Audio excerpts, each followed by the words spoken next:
Hola, ¿cómo están? Muchas gracias, muchísimas gracias por estar aquí. La palabra griega polemos significa originalmente guerra o conflicto y tiene una fuerte carga simbólica y filosófica. Polemos en la antigua Grecia no significaba solo guerra armada, sino también tensión, oposición o lucha constitutiva del mundo. Heráclito decía: Polemos es el padre de todas las cosas, indicando que el conflicto es el principio que organiza la realidad. De ahí derivan palabras como polémica, por ejemplo. En octubre de 1989, Camilo José Cela fue galardonado con el Premio Nobel de Literatura. Su obra radical, corrosiva y profundamente hispánica era reconocida a nivel mundial, pero en su propio país el autor seguía siendo una figura incómoda. España, bajo el gobierno socialista de Felipe González, transitaba los años maduros de la democracia postfranquista, mientras el Ministerio de Cultura, dirigido entonces por Jorge Semprún, optaba por proyectar una imagen progresista, latinoamericanista y culturalmente comprometida. Ese mismo año, 1989, el premio Miguel de Cervantes, el máximo galardón de las letras en lengua castellana, fue otorgado a Augusto Roa Bastos, novelista paraguayo, exiliado, conocido por su militancia antifascista y su literatura profundamente política. La entrega del Cervantes a Roa Bastos en abril de 1990 fue leída por muchos como una afirmación de principios ideológicos. En plena caída del muro de Berlín, con la dictadura de Alfredo Stroessner recién derrocada en el Paraguay, el premio adquiría un peso simbólico enorme.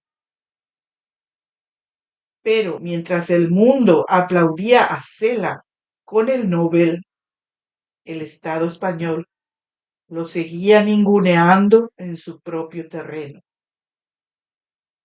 ¿Por qué no le había concedido aún el Cervantes?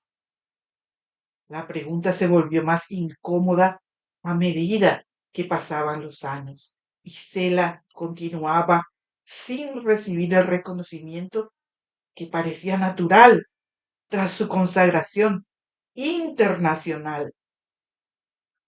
La omisión ya no parecía casual, empezaba a parecer ideológica. Cela no era fácil de asimilar para el canon progresista de la cultura oficial, aunque su obra tenía una potencia expresiva incuestionable. Su cercanía al franquismo, su carácter altivo y su postura política ambigua lo alejaban del modelo de escritor comprometido que el PSOE buscaba destacar. Mientras tanto, otros autores de perfil más afín al relato de izquierdas eran premiados año tras año. Finalmente, en 1995, 6 años después de su Nobel, Cela fue galardonado con el Premio Cervantes.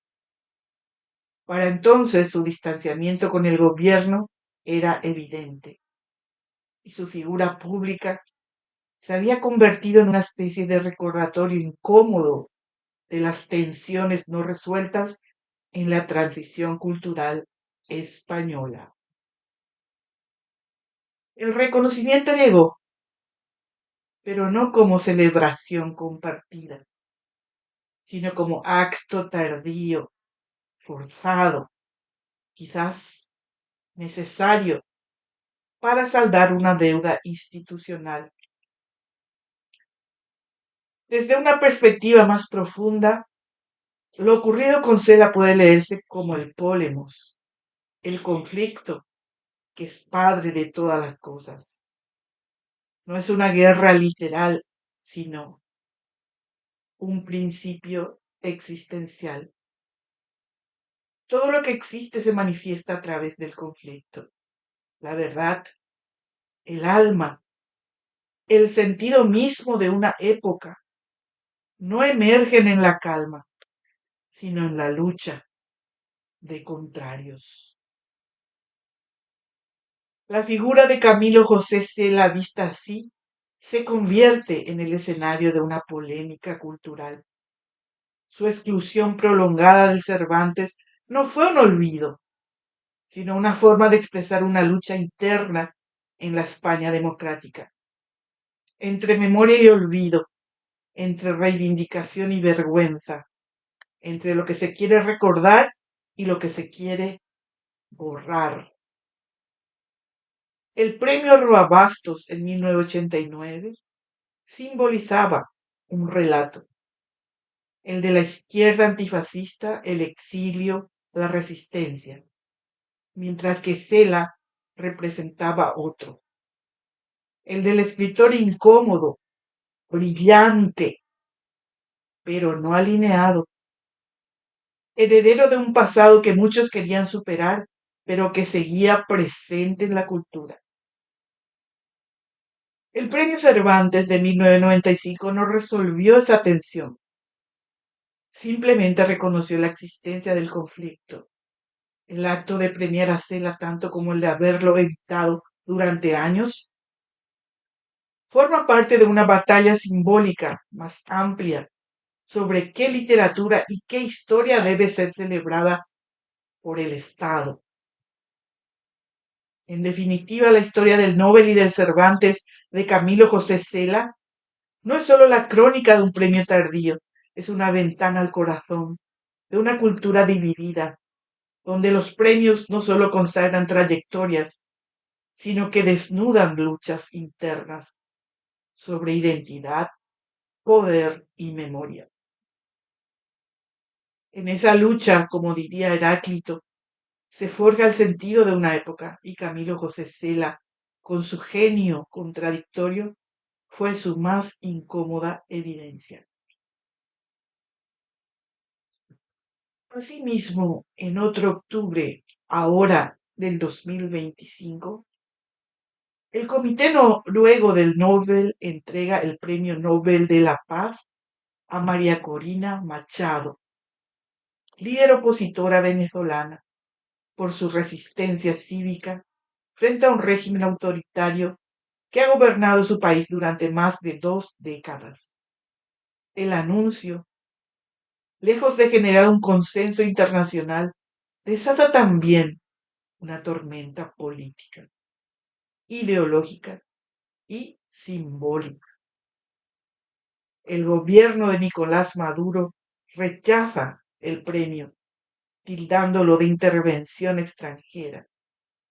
Figuras afines al chavismo dentro y fuera de Venezuela lo minimizan o ridiculizan.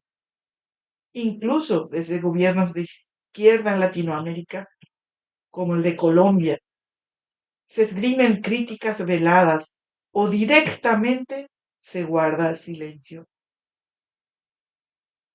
Lo que parecía un acto de reconocimiento global a una lucha por la democracia se convierte en un nuevo frente de batalla discursiva.